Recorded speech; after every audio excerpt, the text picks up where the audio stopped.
Hi, I'm Alden Hamilton with Black Cross Military Collectibles. Welcome to our most current video update.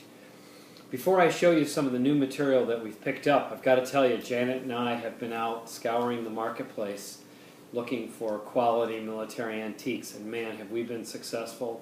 Please check in with us, because you're not going to believe the great stuff that we've picked up. We were at the SOS just on a buying trip. That's all we do when we go to the SOS in Louisville is buy, and there's some great buying opportunities out there. We've been up and down the Shenandoah Valley, up to Gettysburg, Northern Virginia, down into Charlotte, just picking up great stuff. So I'm going to show a few pieces, but before I do, check in with us on Thursday, April 4th. That'll be our next update, and there'll be yet another one tentatively scheduled for around the 14th of April. As you know, Janet always posts the exact date and time on the website as we get close to the update. So please check our website, and also check us out on Facebook and give us a like. We've been working really hard on trying to keep that current and have had some really good results so far. So let me show you some of the stuff we just picked up. This is a cased British, or member of the British Order of the British Empire. Notice the square case configuration. This is for a female, and it's all name identified. The back of the order itself is named to a World War I Red Cross, British Red Cross nurse. Her name was Minnie Whitaker, and she served in 1917 and 1918 with the North Lancashire Regiment.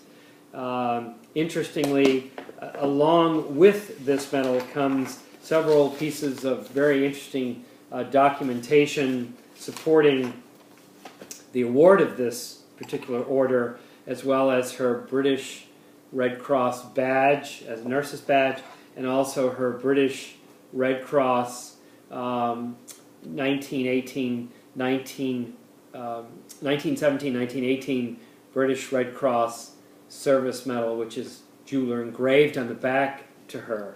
A wonderful Order of the British Empire grouping. Speaking of British, a couple of very, very nice World War II British RAF wings. This one is just a wonderful bullion wire hand-embroidered example with a pinback clasp. Lovely piece.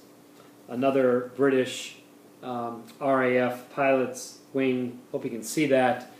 These are genuine, by the way, not the current stuff that's out there, the fakes. But speaking of Air Force, I collected CBI, China, Burma, India collectibles, Army Air Force stuff for years, and I've got to tell you, I never have seen one of these 14th Air Force Flying Tigers Guide to Shanghai.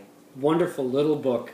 There are Chinese characters in here, translations, maps, where to eat, where to dine, where to buy condoms, the hot spots, the nightclubs, and several maps where to buy merchandise and goods and that sort of thing. And it also says in there, be kind to your fellow friends that wear bell-bottom trousers, because those are the guys that are going to be taking you home, which I thought was really neat. Speaking of Air Force, very rare and desirable serial numbered early first issue air medal. Lovely, lovely piece. The pinback clasp is early first issue full wrap brooch, and it's serial numbered. I have always loved the U.S. Army Air Force or the U.S. Air Medal. I remember him as a kid looking at a cased example that belonged to a pilot that lived nearby when I was a kid. Man, I always just loved the design of this medal. But again, this is a rim numbered, or rather serial numbered on the clasp. Just don't see those. Two Distinguished Flying Crosses, both named to the same air crewman who served with the 500 and 15th Bomb Squadron, 15th Air Force. Both of them are name engraved to him on the back. You probably can't see that. Both are differently name engraved. One's an issue piece, the other is jeweler engraved. The 515th Bomb Squadron was one of the first outfits over to North Africa and the Middle East in 1942, and they served in Palestine. They flew B-14s, or B-24s rather, excuse me, and flew in Tunisia, Libya, Egypt, Palestine, and then to southern Italy, where they flew long-range combat missions into Austria and Germany. So both of them are name engraved to an air crewman. Wonderful, wonderful pieces, absolutely authentic. Speaking of, these are just exquisite hand-embroidered shields. They're done, obviously, CBI made for the Adjutant General's office. Collar insignia. Exquisitely hand-embroidered, just with fantastic detail. This piece is a ground-excavated State of New York belt buckle, American Civil War. It was excavated at the Wilderness Battlefield back in the early 1960s, back when you could do that legally.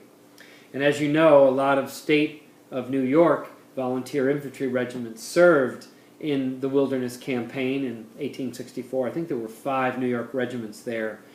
And this one, this ground dug or ground excavated buckle, the lead has been melted. And I'm sure, as a lot of you know from your Civil War history, there was a huge forest fire during the battle that unfortunately killed a lot of the wounded that were unable to get away from the fire. But this piece obviously went through the fire because the lead is melted. Let me show you this Marine Corps helmet. Just picked this up, untouched by time. Has the EGA, Eagle Globe and Anchor stencil on both sides. It's in wonderful condition. The liner is the 1945 dated. Just a great piece. World War II front seam shell. This will be on the update on the 4th. And actually, one other piece I want to show you is this Springfield 4570 rifle. This is a model 1873. The Springfield Armory made what is arguably the finest firearm when they made the 4570 so-called trapdoor. This was, without a shadow of a doubt, the finest weapon they ever made. These things are exquisite, and this is a wonderful example with the early Buffington sight. The gunmetal bluing is original and in great shape. The stock is really nice. It's not all banged up. This will be offered. We've been selling a lot of vintage firearms, military firearms. They've been really hot. One thing, I know, you're going to enjoy this. This is a genuine, now there are lots of fakes of these out there, but this is a genuine Viet Cong 1968 dated battle flag that was brought back by a Marine. And notice that 68 date, which is the Tet Offensive date. So this will be offered. Love these. They're really hard to get these days. In the German category, real quickly, just got this, what appears to be an SS single decal but camouflaged M40 helmet. I honestly don't know about this. God, it's a wonderful piece. And we sell a lot of reproductions that have been, shall we say, enhanced and restored. I can't tell on this one. It's got all wear around the edge, lots of brown oxidizing, lots of wear on the crown, lots of scuffs and scrapes. I've looked at it under a strong glass. The liner is perfect and old, original. I don't know. I don't. Somebody rubbed the decal to see if it was underneath there.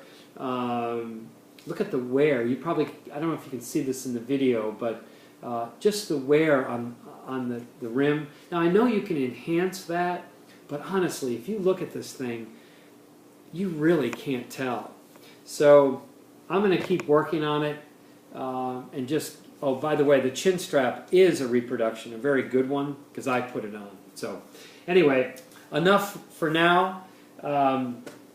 Please, again, check in with us 4th of April. Check us on Facebook. Give us a like. Let us know what you think, and if you enjoy these videos. And good collecting. Stay in touch. Great to hear from you.